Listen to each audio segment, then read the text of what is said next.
Yeah, they should be ready. They get ahead of time. And without any further ado, the man who needs to stop playing with DNS, Dan Kaminsky. Give him a huge round of applause. Thank you.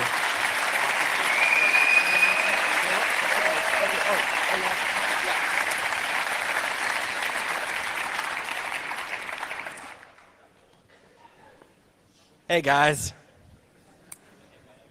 Dear God, this was one hell of a year.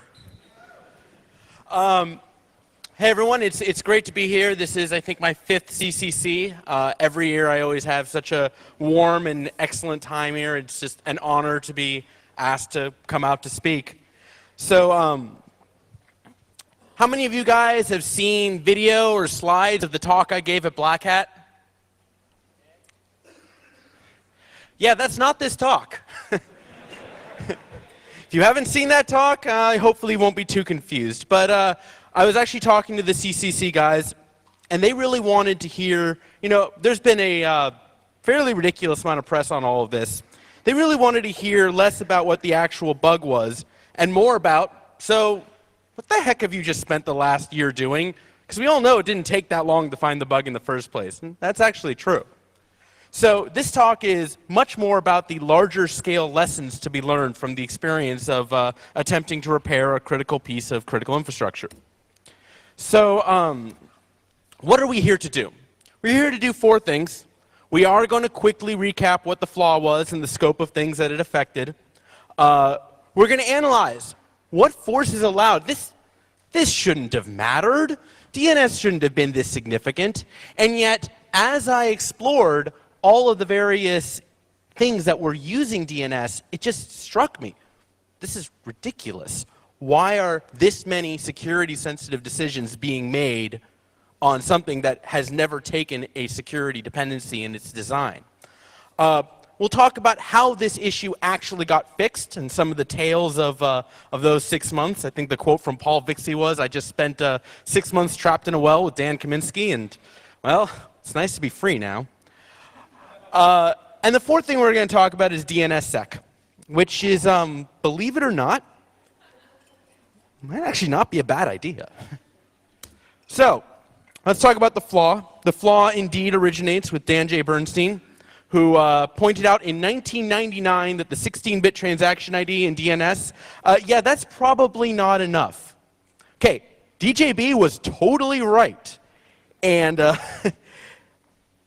the response he got back, what eventually the DNS community convinced themselves of, was that, yeah, 1 out of 65,000 isn't very long odds. But maybe we can make it so you can only play those odds like once an hour, once a day, and like 32,000 days is a really long time, so maybe we don't need to completely top to bottom, re-engineer the protocol or do any kind of these crazy fixes that are going to make things slow. You know what? It was 1999. People were a little naive back then.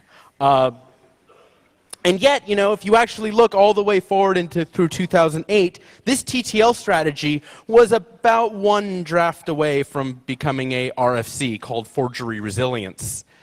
People really believed this TTL stuff was enough to stop DJB. They were wrong. They were totally wrong. People talk about the Kaminsky attack as if there was one attack. Yeah, there's like 15 different reasons why that entire philosophy was wrong. There's just so many different ways to, instead of only being able to run the attack once a day, so you have to wait like, 83 years, yeah, you can run the attack a couple thousand times a second, so you have to wait, 5 or 6 seconds. It's not like 1 or 2 ways. It's really a lot.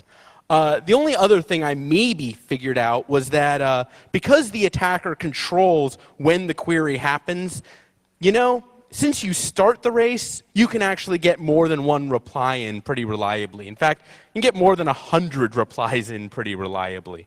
So the entire philosophy of the system was just broken from the start. So what should have happened? What should have happened when the bug was found is nothing. No important system should have been vulnerable. As Halvar Flake actually said, I fail to understand the seriousness with which this bug is handled, though. Anybody who uses the internet has to assume that his gateway is owned. I wish the world was as smart as Halvar. It would make things a lot easier. Unfortunately, it's not the case. Not to repeat all the slides, but secure systems are depressingly rare in the field. Most things don't even bother to be secure. The vast majority of the web is over HTTP. Email, which has the highest sensitive information to total lack of cryptography ratio of anything in information technology. And, oh, by the way, you know, there's more to networking than web browsers. There's like these other applications that also use sockets. And they all suck. Of course, you know, not to, you know, let's talk about SSL. Most of those things that try to use SSL, yeah, they fail pretty miserably. When you actually scan the internet, you find about 41% of SSL certificates out there. They're self-signed. They're not even trying. Their clients are like, who are you encrypting to? I don't know. Non-browser network applications that use SSL just don't care to cert signed by anyone in particular. They're encrypting to someone, I don't know who. There are some pretty scary implications of this. Automatic updaters are non-browser network applications that assume DNS is safe. They assume quite incorrectly. There's a fantastic video put out by Francisco Amato with his tool EvilGrade. It just demonstrates owning the Java updater. SSL itself used email to authenticate its receivers to determine whether, I don't know, I should be able to get a cert for verisign.com. And forgot my password systems, bypassed authentication entirely. Now, I don't think people have fully grasped how significant an authentication bypass with forgot my password is. So I thought I'd step through a little demo. And if you've been watching my Twitter stream, this is what I've been spending all day trying to get to work just right. So we're going to go ahead and spin up a little bit of a victim Drupal site. This is frontend.doxpera.com. You know, it's my little collection of Fresh Prince of Bel-Air lyrics. And we're going to create an account on it. And we're going to force an email to be sent to a test domain, this helloccc.docsdns1.com. Now, that's going to cause the mail server that backs up my web server to go ahead and send an email. That's going to cause the DNS server that backs up my mail server to figure out where that email is supposed to go. That's going to cause me to see who the name server is and what ports it's using. So now I go to my test server and I see, oh, okay, well, the IP address is 209.40.204.174. Would be a shame if someone were to poison that name server. Now we need to have a name server that says, if anyone were to happen to come to me, clearly they want to send me their traffic and their email. Now we go ahead and just, you know, use Metasploit. Let's go ahead and grab all of doxpera.com as per this particular name server and redirect it to our attack box. Now we forget the password of the admin. Well, what's his name? His name is apparently Little Bobby Tables.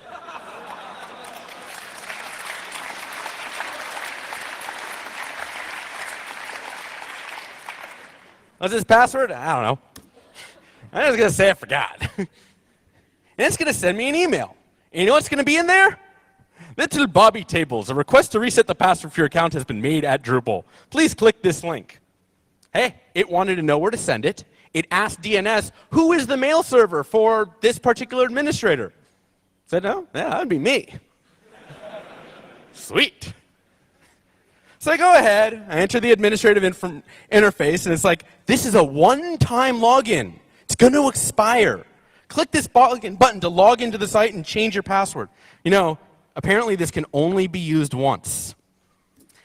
Yeah, so we're going to go ahead and post some content on this page. And I don't know if you can see it up there, but I'd like to highlight post content, input format, PHP code. Yeah. Title, you got pwned. System, you name A. That's right.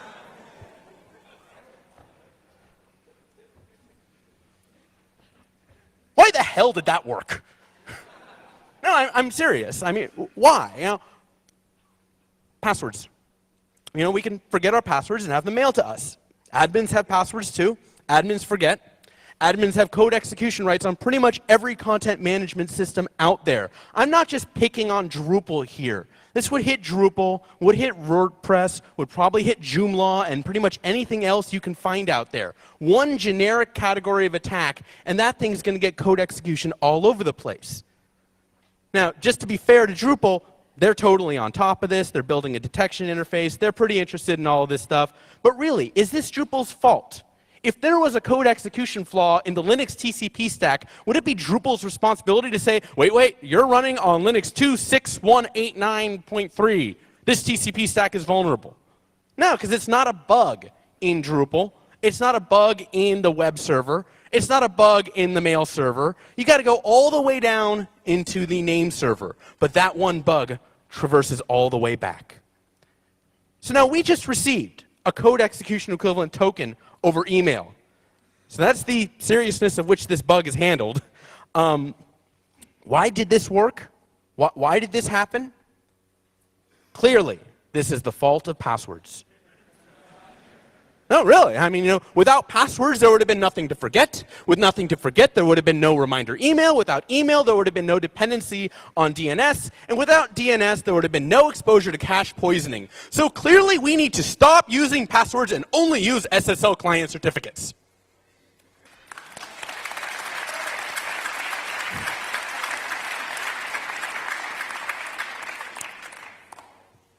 Who the hell here wants to use SSL client certificates? That's right. They suck. Okay, if you don't understand the problem, you're not going to find the solution. We have some bad habits in the security industry. Sometimes we'll make an appeal to morality. Well, if you were a good programmer, you'd use SSL client certificates instead of passwords. You could make an appeal to intelligence. Well, if you were a smart programmer, if you just knew how to write your code well, as opposed to all these monkey coders, you'd use SSL client certificates instead of passwords. Now, this approach is emotionally great for us as security engineers because it makes us the good guys and it makes us the smart guys. Yeah, you know what? I've spent a lot of time around people who build complicated systems. It takes them 2 years to build it. It takes us 2 weeks to break it. That means we have the easy job. Look, neither argument on morality or intelligence is compelling at all. SSL client certificates are awkward and expensive to manage and fundamentally fail a ton of critical use case scenarios. Passwords scale, and that matters. If you have a system that scales, people will use it, they will deploy it, they will build their businesses on it, whether or not it meets any sort of security purist approach. That's just the reality of things. And the number of hands that came up with people saying, I would love to use SSL client certs, is the reason why. Now here's the deal. It's not just passwords that scale. DNS does as well, like nothing else. Who here is familiar with the concept of federation? So, definition of federation, the formation of a political unity with the central government by a number of separate states, each of which retains control over its own internal affairs. Put another way, Microsoft does not trust Google. Google does not trust Yahoo. Yahoo does not trust CNN. But all three of them share a single namespace, the DNS, and all control completely operations within their particular namespace. This is hard. This is really hard. First off, it requires technology.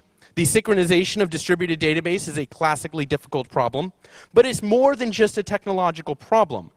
It requires groups that are set up to absorb new information and new records and new delegations. It requires human factors. It requires registries and registrars. It requires an IT guy in your organization that you can talk to say, hey, I got a new box, it's at this IP. Stick it in the namespace here. And that needs to work. And it does. Because DNS came first. Because DNS has been around since 1983. How many of you weren't around in 1983? I just happen to be curious. You know, seriously, like, this thing has been around for the entire history of the modern internet, and even long before that. The first mover advantage has made it the source, the only source of successful federation. That's not to say it's the only technology that federates, but oh, it's a little obvious how everything else that does need to federate pulls DNS in when they need to do it. Consider email. Email needs a way to determine which server it sends its data to. Does it deliver an email to one location or another? How does it do that? It goes to DNS. It does a lookup for the MX record to find out which server in this particular gets this chunk of the email namespace. The web has the same origin policy, quite possibly the largest advance in security technology of the last 15 years. It, too, goes ahead and turns DNS names into identities, which have ACLs associated with them. Even SSL, even X509, the ostensible, by design, federated ecosystem. You know, let's take a look at this for a second. First of all, it's not very reliably federated. Which root CAs do you trust? You know, how many people have ever used wget and it's like, I don't know, this particular wget supports this root CA, but not that root CA. It's not particularly coherent. It's also not very federated. Wildcard certificates are difficult to acquire and actually unreliable amongst clients. So there's constant cross-company interaction required for each new server you spin up. You got to go ahead, talk to someone outside the company and be like, yeah, I need another cert. Yeah, I need another cert. And shockingly enough, only the machines that really absolutely massively need certificates are the ones that get them. And it's not actually independent of DNS either. When you look at common names, one of the things you find is, hey, what is in the common name? What is the declaration of identity that an SSL cert is declaring? 9 times out of 10, that's a DNS name. That's how they went ahead and built out their system. The funny thing is, it's not that it's impossible to do federation without DNS. It's just without DNS, it's either, you know, maybe a small, maybe a large company, and it's probably 1,000 times more expensive at least.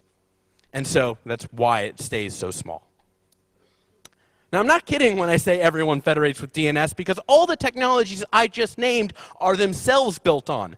Password resets use email, so the passwords only go to the user that owns the account. OpenID uses the web and its same origin policy, so different sites can use the same authentication server safely. SSL uses email, so that only the user that controls a domain can acquire a signed certificate for it. Everywhere you look, when you get down to it, the federation comes from DNS. But there's a problem. And it's pretty simple once you look at it. DNS tells you how to get there. It tells you what the address is that you need to use through all the various quirks and delegations that are possible. But you know what? It tells you how to get there, but it doesn't tell you what to expect when you arrive. It doesn't tell you who you're going to see. It is the worldwide distributed, fully federated database. It reasonably secures everything going into it, but it offers no assurance on whatever you get back out. Now, in theory, what this would mean is that because DNS doesn't secure its content, nobody would possibly treat its payloads as security critical. That would be nice, but it's not real. Reality is, it is the only thing that can scalably tell you where to go. So people are just not caring that it doesn't tell you who to expect. Take a look. Email imports DNS. Email knows where to go, but not who to deliver mail to. The web imports DNS. The web knows where to go, but not if an ISP has changed anything. Password resets import email, which imports DNS, which knows where to go, but not who it's necessarily giving that admin token to. DNS's inability to authenticate replies surfaces as a failure to authenticate in system after system after system. Now, we can deny that these systems exist. We can insult their authors and call them bad programmers. We can pat ourselves on the back for being so perceptive, or we can start dealing with our inability to authenticate. Now, it turns out, interestingly enough, that our problems with authentication are fairly extensive. In fact, they are arguably the defining factor of many of the major flaws of this year. Mike Zussman, who I just actually met a couple months ago, interesting guy, started playing around with SSL VPNs. Now, this software has no other purpose but to prevent bad guys from reading your traffic. That's what they do. That's why they're bought. That's why people spend money on them. But guess what? They don't actually check if a bad guy's intercepting the traffic and make sure that not to send traffic to them. They'll give the traffic to anyone. Mike Perry built a little tool called Cookie Monster. So the interesting thing about Cookie Monster is HTTP is tunneled over SSL, and you receive cookies over it. And those cookies are authentication tokens, like that thing that just got mailed through Drupal. And it authenticates access to https www.bank.com. By default, those authentication cookies will also go to http www.bank.com. Now, you can change that. You can change the default with a non-standard tag called secure in your cookie. But as Mike Perry found out, almost nobody does that. And then there's Francisco Amato, Evil Grade, the automatic update manipulator. One would think that anybody who went out on the internet and said, "Dear Internet, please give me arbitrary code to execute," that they would actually authenticate the code received. No. It wasn't even like small guys. It was like Java, iTunes, OpenOffice. Yikes. Two more. Luciano Bello's Debian random number generator, one of the cooler bugs from the year. Yikes. You know, it's not a private key if there's only 1 out of 65,000 of them.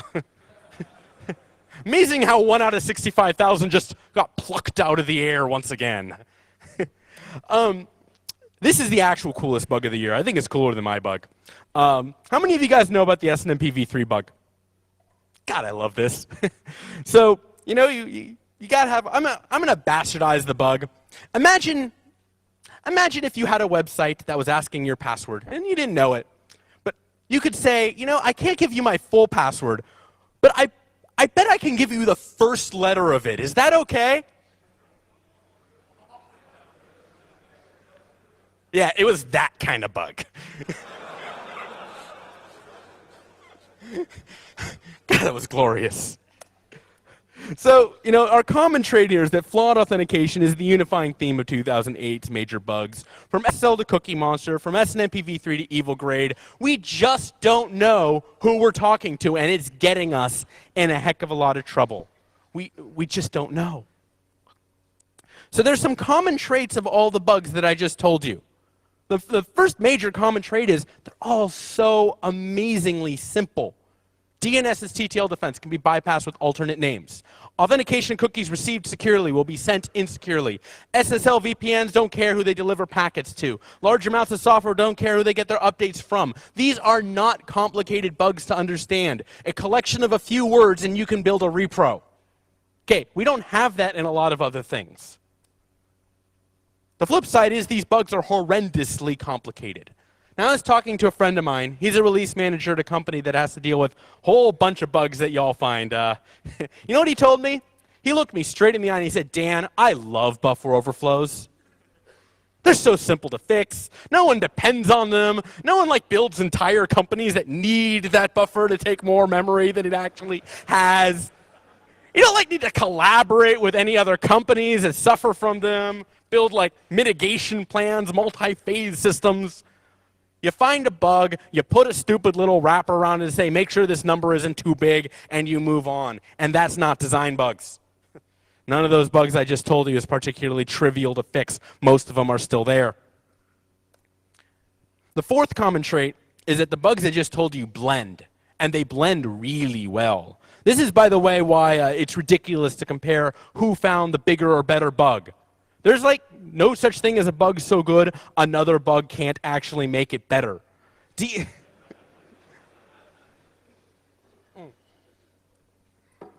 So, DNS and SNMP v3 give you a pretty good basic for the rest of the things to be directly exploited.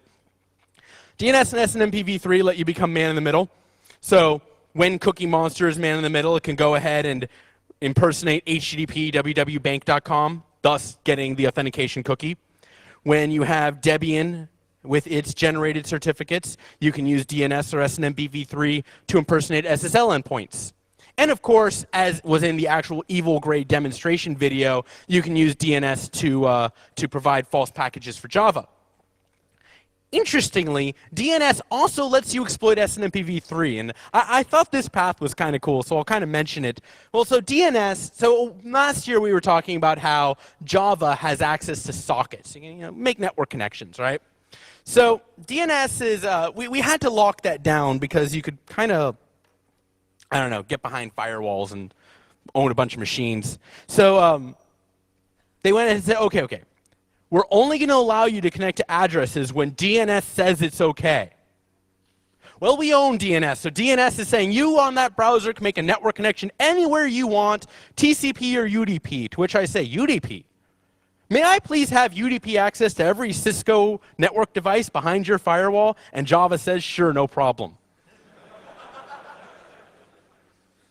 And then the SNMP v3 bug comes. So again, I mean, really, it's ridiculous to compare bugs. They work well together when they're design bugs.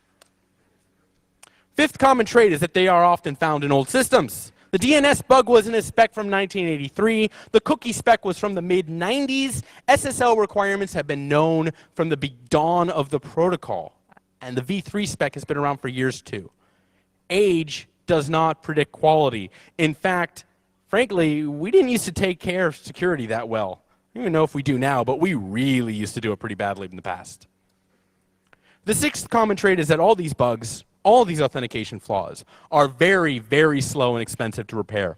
DNS fix is probably the largest simultaneous patching operation of all time. It was an amazing amount of work just to minimize the disruption from the fix. I think we did a pretty decent job, but this was something that was 2 days to find the bug and 8 months to fix. And this was a simple fix. No one depended on ports not being randomized.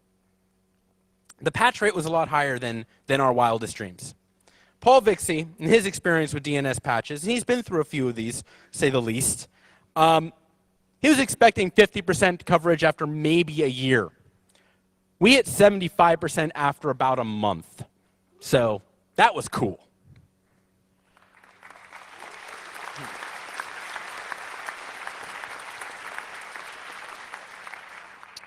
I wish we had that for all the bugs I just described. You know, major sites are still struggling to adapt to the cookie monster attacks. SSL VPNs are still widely broken despite public knowledge of their flaws. So it's not like these bugs fix themselves. I have an interesting theory. And I'm going to tell you straight out, I don't know if it's right, and there's no real way to know. But here's a historical what if for all of you. What if DNS had been secure from the start? Would all of these design bugs have actually happened? SNMP v3 and the Debian bug definitely would have. But what of the SSL VPN issue? What of Cookie Monster? What of Evil Grade? Why are SSL VPNs insecure? Now, I'm going to be honest with all of you. My original reaction to finding out that SSL VPNs, which had no other purpose but to prevent bad guys from reading the traffic, that they weren't actually checking for bad guys, okay, I was pretty pissed. I was mortified. I'm like, who are you people? Why would you possibly sell a product that doesn't even do the one thing you're designed to do? And I kind of blamed commercial realities for it. Then I started listening. Well, we have to ship test gear to our customers. And you know, it still has to work after they buy it. How are customers supposed to actually get SSL certificates onto their devices? You know, it's an interesting question. The present system for securing SSL for devices requires interactions between 3 companies: a device manufacturer, a customer, and a third-party root certificate authority. Okay, guys, intercompany interactions are expensive, especially when you need to do it on every single purchase, especially when things will actually still work if you don't do it. And yet, every single one of these devices, for the most part, maybe 90, 95%, they may not have an SSL certificate, but I bet you they're showing up in the company's DNS tree. I bet you that someone actually was able to do enough administration on that device to get that thing in DNS because no one wanted to be dependent on raw IP addresses. Anyone ever deploy a bunch of machines on raw IP addresses and then need to readdress? This sucks. You don't know what's depending on the old addresses. You can't update them. It's a nightmare. So here's a question. If DNS had been a secure place in the first place to put certificate hashes, might SSL VPNs have just told people, hey, you know, when you're putting the IP address in DNS, just put this hash too and you'll be done. Maybe this problem never would have happened. What about HTTP cookies via SSL? Why would it be that the same authentication strategy cookies gets shared between the secure and insecure side of a site? Well, it's because there is a secure and insecure side of a site. Why is there an insecure version of any major bank? Legitimate question. You know, the fact is that there are some scalability issues inherent in SSL, and there's also the fundamental problem of there is no good way to tell a web browser there is no HTTP version of this site. If you're going to come to me, always be secure. We don't have a way of doing that right now. So what you see when you actually look on major sites is they'll tell you, oh, you came to the insecure version. Would you pretty please upgrade to the version that actually has some cryptographic assurance? You'll get a nice pretty lock. Amazingly enough, you know, if you're a DNS attacker, you just don't do that. You're like, no, we phased out SSL. It was slow. Can I have your account number? Oh, yeah, we got to authenticate you. Can I have your social as well? Thanks. You know, what if we had a secure and scalable way to declare that a site was HTTPS only? What about automatic upgrades? You know, an automatic upgrade over SSL would have almost every security property of Windows Update. It'd be missing one. You wouldn't be able to have a magic signing box offline in a vault with two-party, you know, magic tokens, you know, this crazy stuff no one actually does. So you wouldn't be able to do that with SSL. But you would actually be able to just connect to a server, download a patch, and install it, and you're done. It would also be a lot slower, though, because SSL negotiation is not the fastest thing in the known world. There is kind of a very simple rule. It has to work. And you know, doing automatic update on millions of machines with SSL would not actually work too well. And so people distribute their updates over HTTP because it scales. And they say, well, we'll go ahead and we'll sign the package. We'll apply a signature. It'll be great. It'll be wonderful. And you know what? They keep screwing it up. They don't check to make sure you're upgrading to a new version. You know, hey, you know, you're on version 6. No, I want you to install version 5. It's signed. They'll have like different packages, you know, other software from the same vendor, or the wrong signing key, or they don't actually check the certificates. There's a bunch. Here's kind of the rule. When you're building an automatic update system, on day 1, you go out to the internet and download and install new code. On day 50, only you get to do that. For the 49 days, so does the bad guy. So guess what? Everyone stops on day 1. Just gets the bare minimum necessary to go ahead and update their customer's code. You know, what if there was a secure and scalable way to distribute the final hash for new versions of packages so that you just looked in DNS, saw the hash, and you were done? What if we had a secure and scalable place to put PGP keys? You know, maybe. I'm just saying, maybe we'd finally have secure email. It's 2008. I've been hearing about this since the beginning of whenever I was using the internet. Okay, I got to level with you guys. I've spent the last year dealing with PGP. PGP added an average of 48 hours to my being able to communicate with everyone, and it had maybe a 66% success rate. This is not working. So, we keep blaming those evil business guys who just won't fund it because they're bad people, they're business guys, they're stupid people. You know what? This is a crutch. We have been blaming the business guys for what is ultimately poor engineering. The systems we are trying to build to make up for the fact that DNS is insecure are resource intensive and repeatedly are failing to scale. Now, we spent the last year finding design bugs that break authentication. Maybe there's something fundamentally missing. Maybe there's some reason why we keep finding all of these failures over and over and over again. I think we're missing a part. You know, perhaps DNS shouldn't be at the heart of authentication. Perhaps that's the way things ought to be. But you know what? It is. And maybe it's time we start treating it that way. Now, there are some people who will have the attitude, and it's fairly common, that says, well, no one should put anything but addresses in DNS anyway. DNS was not designed for all of this crazy stuff. You crazy kids, what are you doing putting all this stuff in DNS? It's not secure. Well, the jig is up. And the jig is up because of federation. Federation means You can put in DNS whatever you want. It's your namespace, it's your content. You can put whatever you desire in there. And people are. They're putting anti-spam text records, they're putting VoIP directories, they're putting IPsec keys, they're putting SSH fingerprints. How is SSH fingerprints in DNS supposed to be secure without DNSSEC? HTTP was never designed for dynamic content. It was designed for static web pages that were at file links. If you wanted dynamic stuff, maybe you made a post, but that was it. But that's the reality of Federation. In Federation, no one gets to tell you what you put on your server. And people are putting authentication critical stuff in there. Might as well be able to do it securely. So what's it going to take?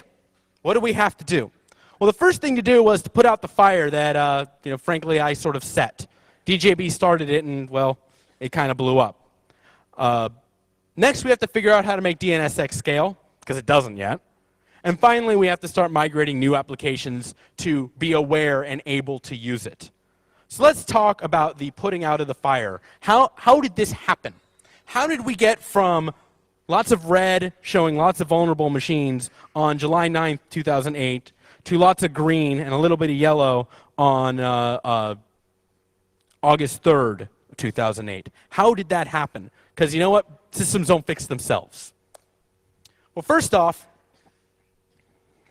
Vixie. You know, Paul Vixie gets a lot of crap. Paul Vixie's been writing code for many, many years. And yeah, you know, a lot of his code has had bugs. But you know what? He wrote more code than you for, I'm pretty sure, all values you in this room. And if you're going to write code in the 90s, of course it's going to be insecure, because no one was writing good code in the 90s.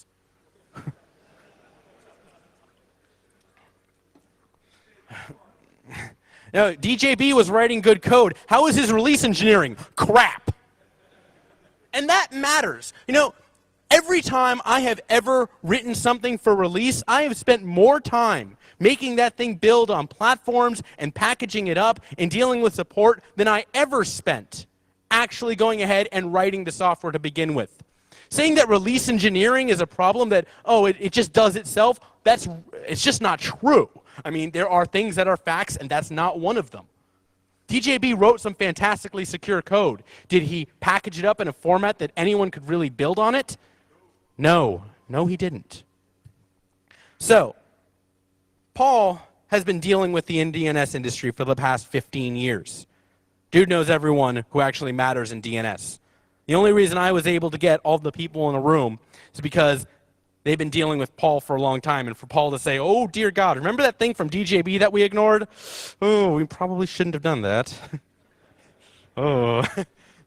So, you know, good amount of humility on his side. He pulled in the critical engineers from all across the industry. We met in person. You know, I got to level with you guys. Email is great for lots of things. Making decisions is not one of them. The problem is that an infinite number of factions can break off, and an infinite number of people can join in, and it is just not good for keeping secrets or ultimately fixing stuff, or at least coming to a conclusion on how things will be fixed. Paul actually brought in the engineers with decision-making capacity. First of all, the fact that there even were engineers with decision-making capacity was kind of fantastic.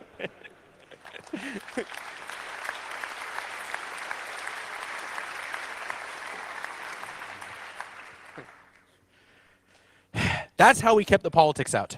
That's how it happened at the end of the day. The third thing is we agreed to synchronize our fixes. Look, the bug class is trivial once you recognize that TTLs are an insufficient mechanism for creating security. We basically realized if anyone actually went public with their fix and why they fixed, everyone else's customers were going to get hit. And it was just too much. So we basically all agreed, we do this. We're doing this together. We're doing this as a group. We're going to synchronize it. We didn't think about it that much like it was a particularly big deal at the time. But as we got closer to release, like, wow, Microsoft is patching at the same time as Cisco is patching at the same time as Linux. Cool. So there were some ground rules for the fix we had to choose. First ground rule is that we had to secure all names, not just most. The thinking was is that any particular names, no matter how obscure, that would be a little less secure because, I don't know, their natural TTL was low or because they were on a single level domain or whatever. Anything we missed would just get hung over us at the next black hat. Second thing is we had to secure all the authoritative name servers, not just those that opt in. In other words, we wanted to do this purely from this perspective of recursive servers that go out to the internet. The way we looked at it was simple. Look, suppose you had a fix that depended on having both the servers that go out to the internet to look something up and the servers that receive these requests and send replies. Who goes ahead and patches? The authoritative guys say, well, no one's deployed the recursive fix. And the recursive guys say, well, no one's deployed the authoritative fix. And nothing actually gets fixed. This is how these things happen. So we wanted a solution that was purely at the recursive servers so that when you deployed it on the recursive server, every single system, every single name you went out to would be safer. Now, DNSSEC does not have this property. DNSSEC actually requires the upstream servers to do modifications. But there are lesser things that can happen at the upstream servers. You can have cookies or other modifications where when you go to this other server out on the internet that hosts the names for Google or hosts the names for Yahoo, that this other server can have some extra information that it reflects back to you. The problem is that none of these approaches are actually secure unless the root server and the COM server signs up for them. The reason why is, oh, your server at foo.com is safe. That's fine. I'm going to tell your name server that your box doesn't exist, that your box is actually my box. So you're going to, all foo.com comes from me. What was that? DLV. DLV is another mess. Coming up to me later. The third thing is that we must not, hey, I'm a DNSSEC supporter and we will talk about that later actually. So, third requirement is we must not alter the semantics of DNS. If 1% of names just stop resolving, no IT administrator in the world would have deployed the patch. It doesn't matter if you say, but they're not important names, but they're these really obscure sites out in Russia, it's complaints. And you know what happens when DNS goes down? It's so deep in the stack that you're looking at 12 to 15 hours of debugging before you even figure out that it was a DNS issue. This is why DNS cases are always so expensive, because it's completely obscure. Why did 5% of the machines suddenly lose access to this database server in Kazakhstan? What? Seriously, anytime I get like a completely inexplicable fault, well, okay, it's me, so I think it's DNS, but you should think it too. So the easiest fix, and arguably the correct fix, was exactly what DJB told everyone in 1999. I understand why people did not want to do source port randomization back then. It's not elegant. It's slow. It's difficult when there are other services on the host. You get these port conflicts. Doesn't play at all well with firewalls. So firewalls end up taking your nicely randomized source ports and just kind of fixing that. Makes it more secure. No, big old mess. Not actually on this list. There were a bunch of kernels back in 1999 that really couldn't handle lots of open sockets at the same time. There were also a couple kernels in 2008 that also couldn't handle it. Dear God, guys. Be that as it may, in terms of just getting the actual code built, given the findings that I showed up with, we basically all agreed, yeah, that may not have been the right thing to do then. It's certainly the right thing to do now. Meets the ground rules perfectly. Secures all names equally. There's no sort of name that doesn't have a port or transaction ID associated with it. It secures all name servers equally. Even the COM and root servers have to go ahead and reflect your UDP source port back. They have to do it because it's fundamental, just rules of how UDP works, rules of how TCP/IP works. It was a brilliantly elegant solution that DJB came up with. And it does not alter the semantics of DNS. There's no record that would have been returned before the patch that wasn't returned after the patch. It's also very simple. Every other fix, big ol' mess. Do not underestimate the value of simplicity when telling people how to fix their flaws. We knew at that meeting, we actually met at Redmond. Microsoft was very nice. They hosted us. We knew sitting in that conference room, wow, we could do all these crazy things with rules on what names get to override all other names.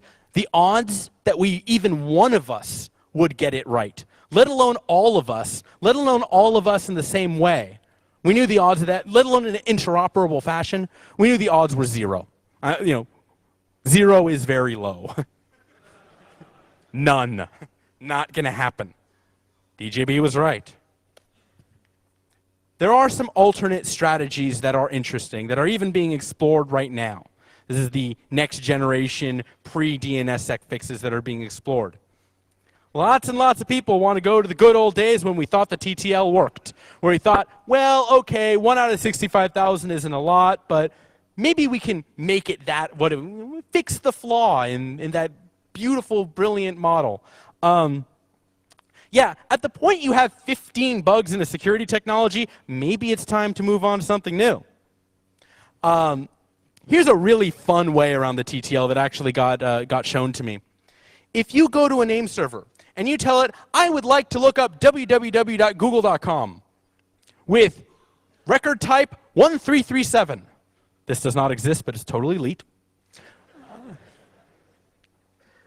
Name server goes, well, I've got an address. I've got like an IP address for www.google.com. But you know what I don't have? I don't have anything leet for Google. So I better go see if Google has anything leet. So he goes off to Google. And meanwhile, you reply with a whole bunch of messages that say, nah, there is no such thing called www.google.com. Just doesn't exist.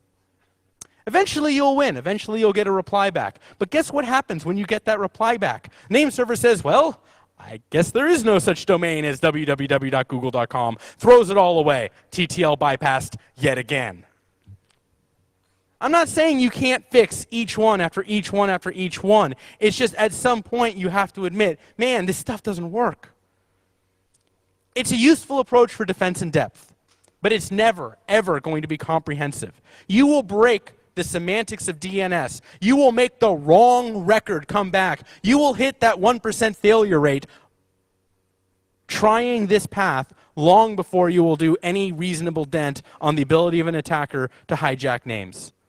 All the fixes that try to limit what you actually retrieve are all retreats back to the old TTL mechanism. They're all about, well, if we can just prevent somebody from being able to overwrite www.google.com, we'll be safe. I don't think it's going to work. It might be an interesting component, but it's not going to be the answer. There are some other tools at our disposal. DNS theoretically can operate over TCP. In reality, TCP is apparently a performance death from which there is no return. Apparently name servers really don't like it if they have a whole bunch of TCP connections. There's attack mode. This is what I was looking into a while ago. You know, attacking DNS after source port randomization is in place, after my fix. All we did was make it 65,000 times harder to attack a name server. So all of the badness is still there, it's just 65,000 times harder. Well, you know, someone might sit there and send you billions of packets, and then, you know, you're going to fail, right? Well, billions of packets are many things. Subtle is not one of them. So I was thinking, why don't we have defenses that only come up when we know we're getting hit with billions and billions and billions of packets? But what do? What is the actual defense that we take? It's a hard question. You can't block entirely. DNS requests can be spoofed. It'd be a trivial way to go ahead and say, yeah, I don't want this name server talking to that name server anymore. And indeed, all the people who have rate limiters per IP to get around these attacks, yeah, all you do is flood with a whole bunch of requests. And you can say, yeah, you know, I really don't think that this ISP should be able to reach that bank. Which actually opens things up for a whole bunch of other attacks. There's a couple other tools that can be mixed in. Double and triple resolve. So, you know, you have multiple queries for the same name. Hopefully you'll get overlapping responses back. So nice, hopefully. It doesn't actually happen as often in the field as you would like. You know what you don't get to do when you fix DNS? You don't get to break Facebook. So it's good for attack mode, but bad for all these content distribution networks like Akamai and Limelight and so on. This is what Nick Weaver calls volatile records, and they are a problem. Final thing that people are looking into is called OX20. And this is the case sensitivity bit in ASCII text. DNS is case insensitive but case preserving, meaning if you look up www.google.com with weird caps, you'll actually get a resolution through, and the response will actually contain the case that you originally described. So you might say, well, great, I've got all these extra bits, I got uppercase, I got lowercase, I'm going to make sure they all come back okay. Some name servers don't support it, but the bigger problem is names like A1.1111111. There's no such thing as an uppercase 1, so you only get an extra bit. Should there be a midpoint fix? Should there be something before DNSSEC happens? I don't know. Maybe. There might actually be a combination of fixes that once assembled actually kind of works. I don't know. It's ugly and it's messy, and it sure as heck was not something we were going to try to do 18 engineers in a conference room at Microsoft. So, what of the actual release itself? Most of what happened after July 8th is very public, so I don't want to actually go in too much depth on it. But there's a couple things I'd like to speak to. First were the notifications that we actually did to people, and second was the testing app, because I think that was actually kind of cool how we built that out. So, I had a question for you guys. Raise your hand if you feel like it. How many people in this room have ever been asked to steal a bunch of credit card numbers? One. How about run off with a laptop containing gigs of personal data? Anyone? Extracting data from the servers of a large multinational?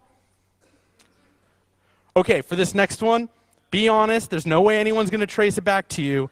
How many of you have ever been asked to break into someone's Hotmail account or Gmail or Yahoo? Yeah, that's right.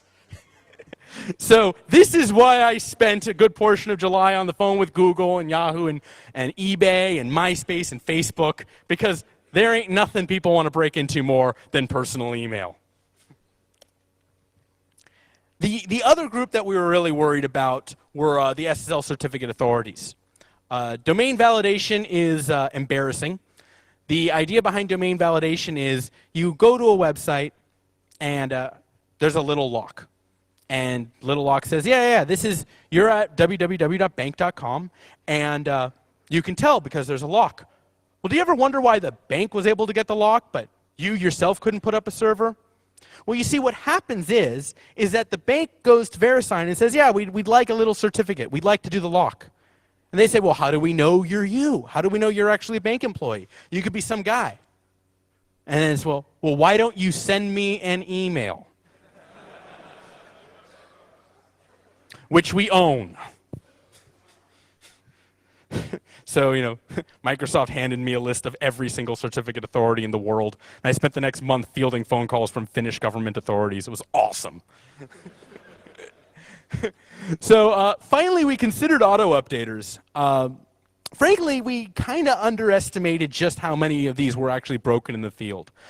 We got LinkedIn fixed really quickly. They had a little toolbar. It's apparently really common in corporate environments. I mailed security at linkedin.com. I got a phone call back in 20 minutes. I approve.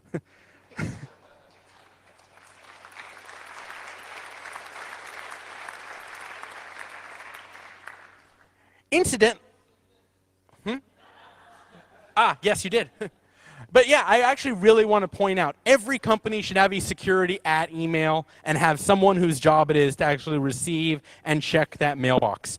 There were, I'm not going to name names, but there were companies I had to take some pretty extraordinary measures, top 10 web properties that I was on the phone with at Black Hat 17 hours before my talk to get them to fix. So security at unnamedcompany.com would have been much nicer. And yeah, Francisco Amato did a fantastic job with Evil Grade in demonstrating that we had underestimated the severity of this problem. The other thing we did, and this actually turned out far more interesting than I actually expected, was built a tester. So I am many things. I am not a web designer. That I can say is Crystal over there. And Crystal actually helped me build out this entire web interface for go online and see, is your DNS safe or not? By the way, this is the DNS for the Park Inn, and I'm happy to report the Park Inn has been patched. That's actually a rare pleasure to be able to say, I'm staying at hotels all over the place, and for some reason they're all secure. So we had this web-based tester, and there were a few. How am I doing for time, by the way? Sweet. We're doing great for time. We even have time for questions. So there are a few things missing from this tester that people kept mailing me requests for. One of them, and probably the major one, was how come I can't put in the IP address of my name server? And the answer is, because you have no idea what your name server is. Don't kid yourself. Look, people have no idea what name servers they use. It's set once, it's forgotten about. Maybe the name server is behind a firewall. Maybe the name server is set up in some kind of weird, dynamic, auto-clustering, magic. Like, the weirdness that actually happens with DNS is astonishing. I once made a graph of all the DNS relationships. I swear to God, it looked like the Human Genome Project. So what I ended up doing was saying, look, somehow this web browser found my website. It had to use DNS to do that. Whatever name server you use to find my website, I'm going to test that name server, and you're going to help me do it. I'm going to bounce off your browser. I'm going to have your browser do the necessary lookups.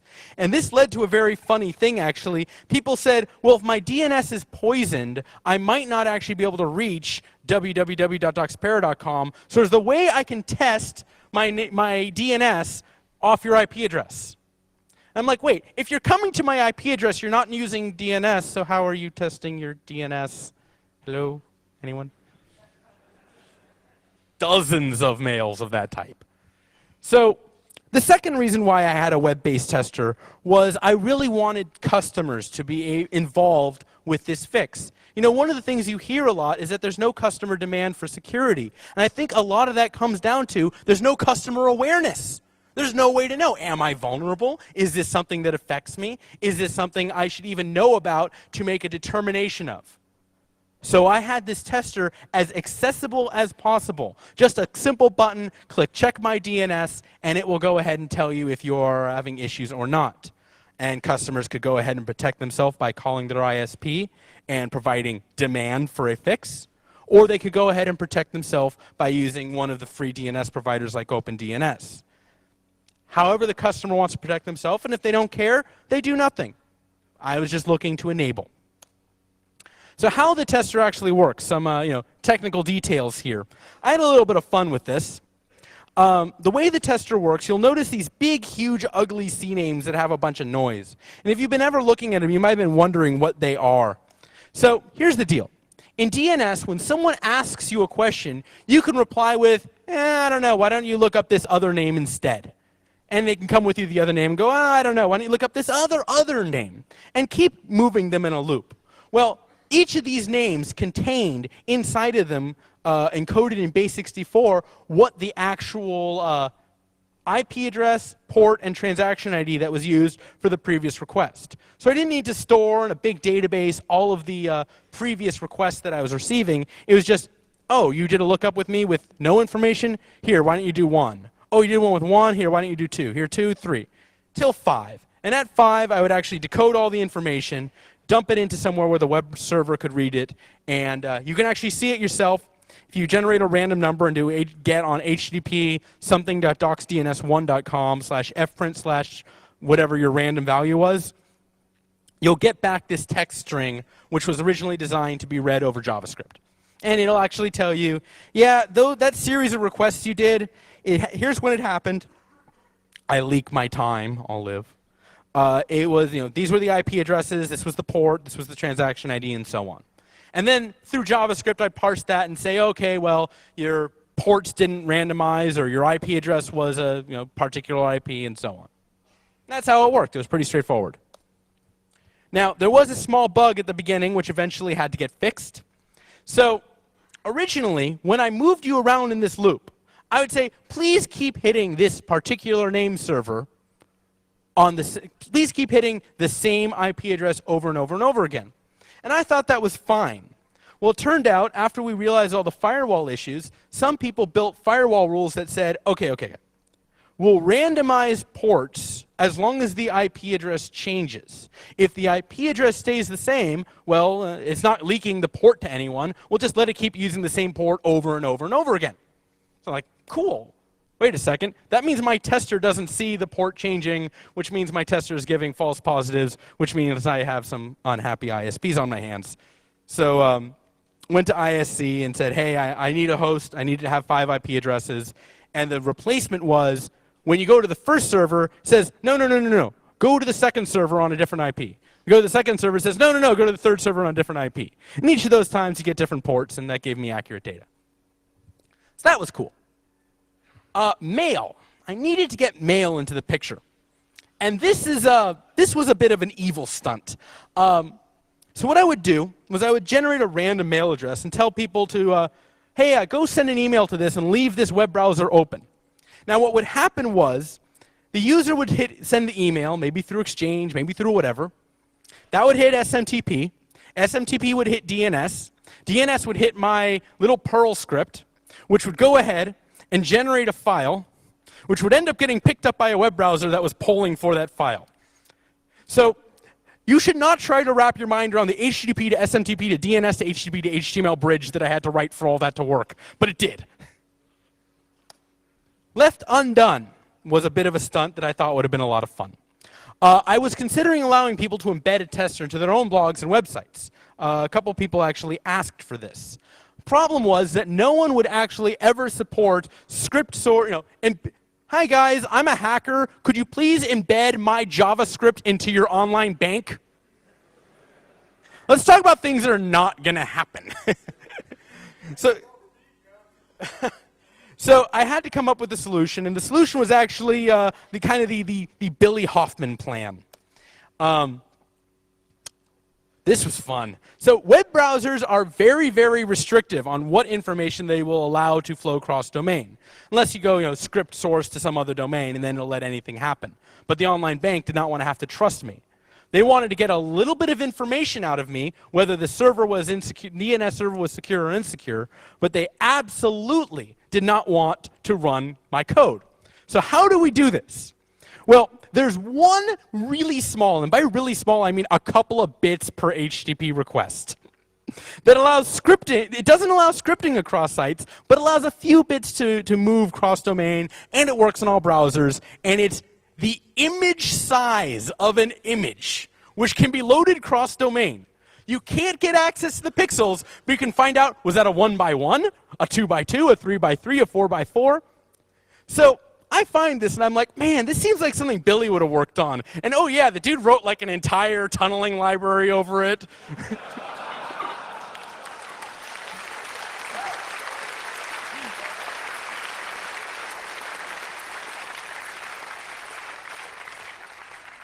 He's like telling me, oh yeah, PNG gets really annoying when you get these dimensions. You have to go to XBM, but that doesn't work in Netscape. But oh my God, that's weird with these. Dear God, man. He's like, wait, you found a use for that?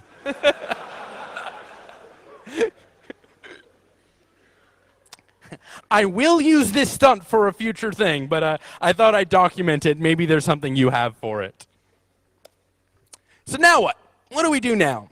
Well, we're at about 75%. We're not getting better anytime soon. There are no numbers yet on what percentage of users are actually protected by the 75% of name servers. So you could have all the users because all the major ISPs. You could have a couple of tiny, few name servers that have like 100,000 users behind them. We don't have measurement yet. Do we keep going? Are we done yet? No. All the bugs are still there.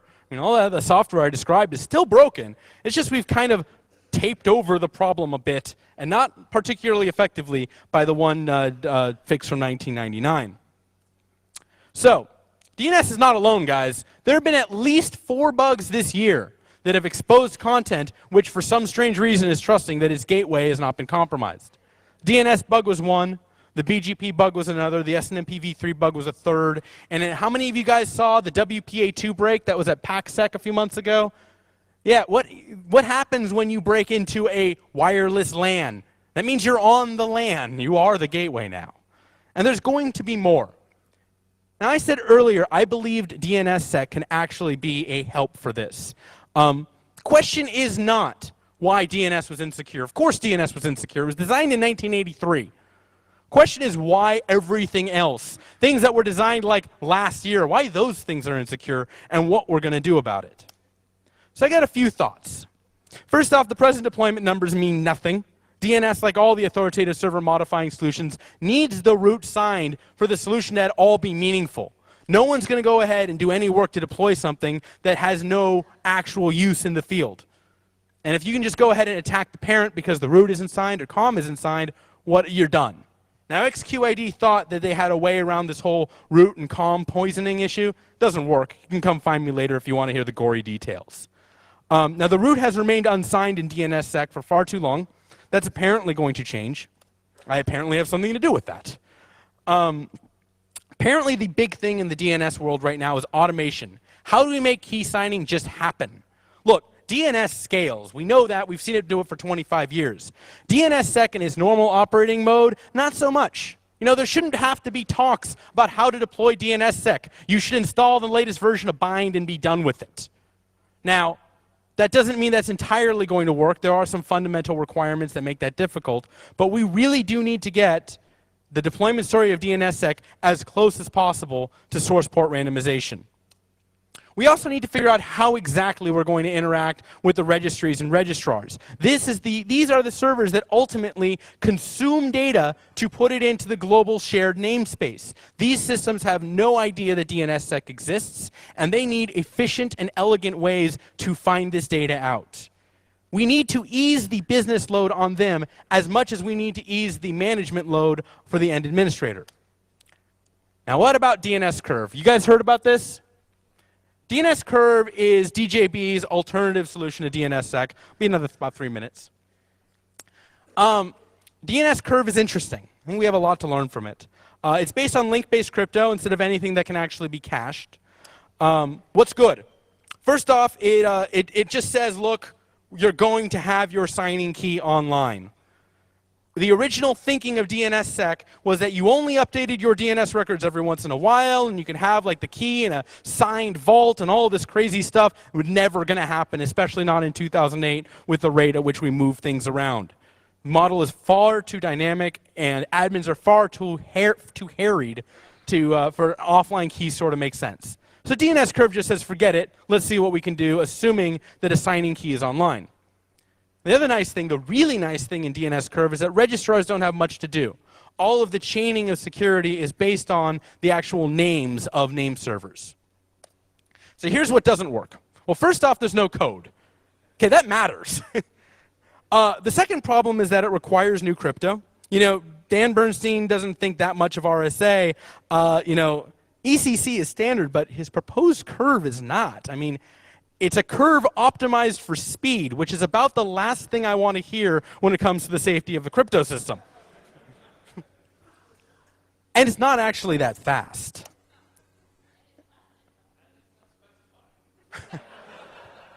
I want to repeat all of those. It's not proven, it's patent encumbered, and it's not specified. It is cool. It is totally cool. Look. Performance matters. DNSSEC was designed to not require per-query crypto operations on an authoritative server. That means if you've got a record and you're the server for COM or Google or whatever, you sign it, you return it. You're not doing crypto every time someone asks you a question. With DNS Curve, every time someone comes up to you, you got to be like, oh crap, I got to go ahead and unpack another DNS Curve blob. Okay, I got to go pack up something new. How expensive are these crypto operations anyway? Well, they're relatively fast, but, you know, DJB's sample code, I went ahead and ran it. I'm on a laptop that has capability of doing about 15,000 DNS queries per second. It can do maybe 10,000 ECC operations per second. We got to do 2 ECC operations per second for a DNS Curve operation. That means you're spending 100% CPU at 1/3 the load. No one is going to deploy this.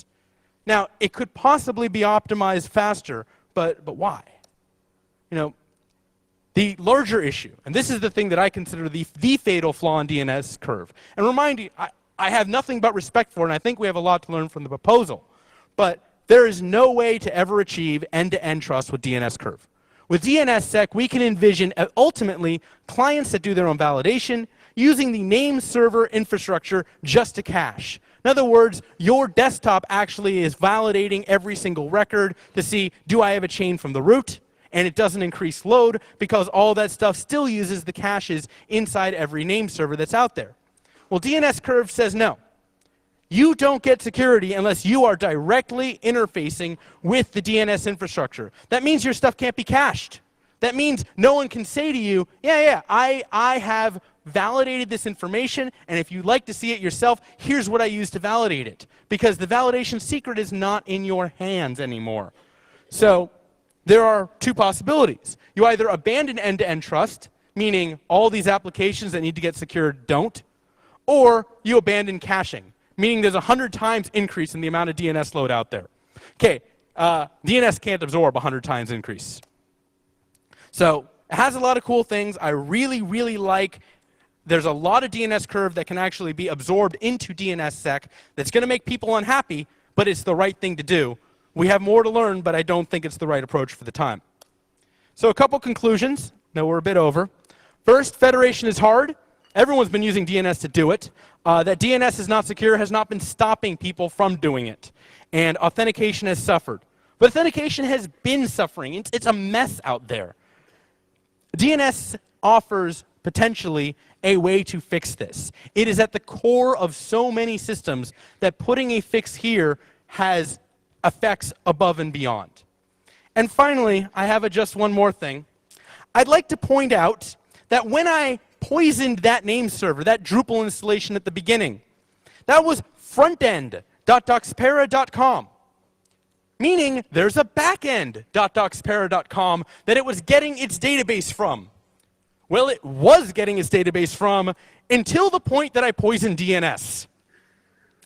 And now I had the front end going off over the internet, making a MySQL connection to my backend. Okay, we got to fix this stuff. We really do. That's what I got.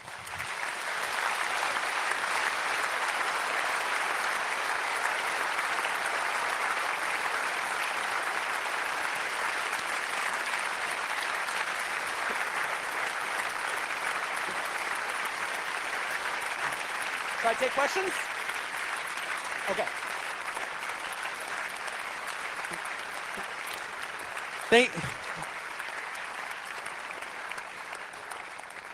So thank you much. I'll be around for questions outside, but they need the room now.